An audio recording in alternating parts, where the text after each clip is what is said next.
এই মুহূর্তে পাওয়া খবরে জানতে পারা যাচ্ছে খড়দায় এক তৃণমূল কর্মীর মৃত্যু ঘটনা। বিশদে জানবো, আমাদের সঙ্গে রয়েছেন আমাদের প্রতিনিধি জয়ন্ত মজুমদার। জয়ন্ত, কি জানা যাচ্ছে?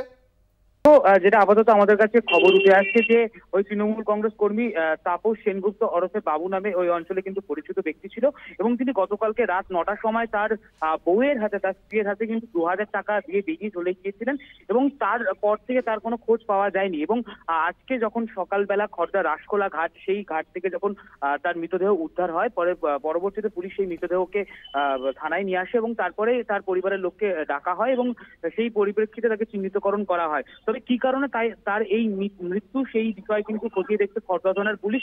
তাকে খুন করা হয়েছে নাকি তিনি নিচে আত্মহত্যা করছেন, সেই বিষয়টিকে খতিয়ে দেখার জন্য এই মুহূর্তে ময়না তদন্তের জন্য কিন্তু তার দেহটিকে পাঠানো হয়েছে। এবং এই ঘটনার পরিপ্রেক্ষিতে স্থানীয় তৃণমূল কংগ্রেসের যারা কাউন্সিলর রয়েছেন তারা খড়দা থানায় ইতিমধ্যেই উপস্থিত হয়েছেন এবং এই ঘটনা কি কারণে তার এই ঘটনা ঘটলো, তার পরিবারের কি সন্দেহ? দেখো, পরিবারের সন্দেহ তিনি মানসিক অবসাদে ভুগছিলেন না। এলাকাবাসী থেকে শুরু করে সবাই বলছিলেন যে খুব ভালো ব্যক্তি ছিলেন এবং এলাকায় সুপ্রতিষ্ঠিত ব্যক্তি ছিলেন এবং গাড়ির ব্যবসা ছিল তার। তবে কি কারণে হঠাৎই তার এই কারণের মৃত্যু হলো, এই ধরনের মৃত্যু হলো, সেইটা নিয়ে কিন্তু মানুষজন যথেষ্টই ভিড় জমিয়েছে আজকে খড়দহ থানায়, যে এই বিষয়টাকে খতিয়ে দেখা হোক যে কি কারণে তার এই মৃত্যু হলো। ধন্যবাদ। আমাদের সঙ্গে ছিলেন আমাদের প্রতিনিধি জয়ন্ত মজুমদার।